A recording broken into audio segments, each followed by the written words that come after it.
बदला, जंग, इंसान और जानवर की यह कहानी शुरू होती है इस आदमी से जो जमीन पर पड़े मल को उठाता है और उसे अपने चेहरे पर लगाता है। वो सभी को इसे अपने पूरे शरीर में लगाने को बोलता है।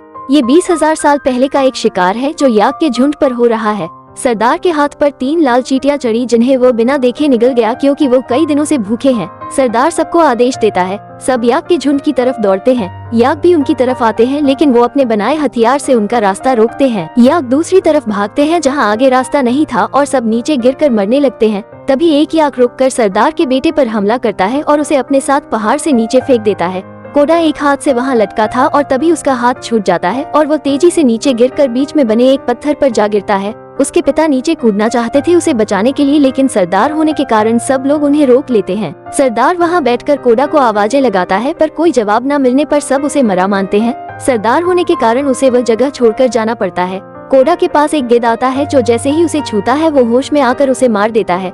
मतलब कोडा अभी भी जीवित था और उठते ही अपने पिता को आवाज लगाता है। उसका पैर टूट चुका था। वो पहाड़ से उतरने की कोशिश करता है लेकिन वही फंस जाता है। कुछ ही देर में वहाँ मौसम बदलता है और तेज बारिश होने लगती है। नीचे पानी भर जाता है तो कोडा छलांग मार देता है। होश आने पर वो जमीन में भरा गंदा पानी पीकर अपनी प्यास बुझाता है। फिर वो अपने टूटे पैर को सही करता है और छोटी लकड़ियों से अपने पैर में प्लास्टर बांधता है। वो पहाड़ के ऊपर आता है तो ये देखकर निराश हो जाता है कि कोई भी वहाँ उसके लिए नहीं रुका। अब वो सोचता है आखिर वो घर कैसे जाएगा अकेले। उसे कुछ भेड़ियों की आवाज आती है तो वो एक पेड़ की तरफ भागता है। एक भेड़िया उसका पैर पकड़ लेता है लेकिन वो उसे मारकर ऊपर चढ़ जाता है। वो रात भर वही रहता है और अब सभी भेड़िए जा चुके थे सिर्फ घायल वाले को छोड़कर। कोडा उसे मारने के लिए भाला बनाता है पर वो उसका घायल शरीर देखकर उसे मार नहीं पाता। भेड़िया चोट के कारण हिल नहीं सकता था इसलिए कोडा फैसला करता है कि वो उसे बचाएगा और उसका मुंह बांधकर वो उसे अपने साथ ले जाता है। दोनों एक गुफा में जाते हैं जहाँ वह रात बिताते हैं। अगले दिन कोडा अपने टूटे पैर पर जड़ी बूटी लगाता है और पानी पीता है। तभी उसे अल्फा के रोने की आवाज आती है। वो देखता है उसने अपने मुंह पर बंधी पट्टी हटा दी है। कोडा डरते हुए उसे पानी पीने को देता है और कुछ वॉर्म्स की मदद से उसके घाव भरने की कोशिश भी करता है। अगले दिन कोडा एक खरगोश को मारता है और रात में वो दोनों साथ में उसे पकाकर खाते हैं। अब दोनों की चोटें सही हो चुकी थी और अल्फा को छोड़कर कोडा अपने पिता की तलाश में निकल जाता है।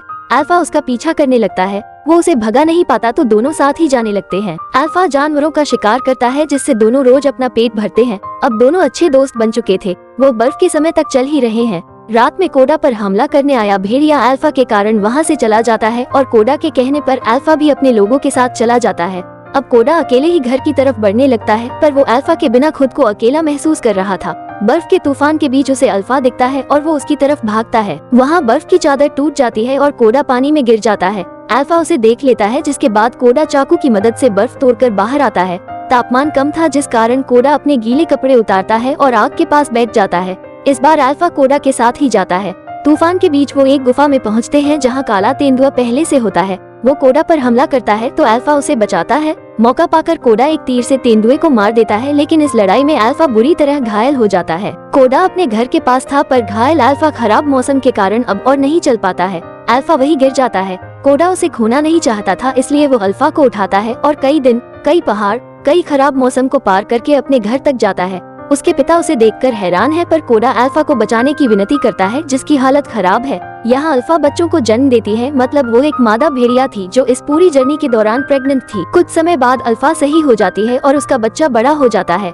ऐसे ही शुरू हुई इंसान की जानवरों से दोस्ती और यह फिल्म हमें बताती है अगर तुम्हारे पास पेट है तो उसकी देखभाल करो क्योंकि अंत में वो ही तुम्हारा अपना है।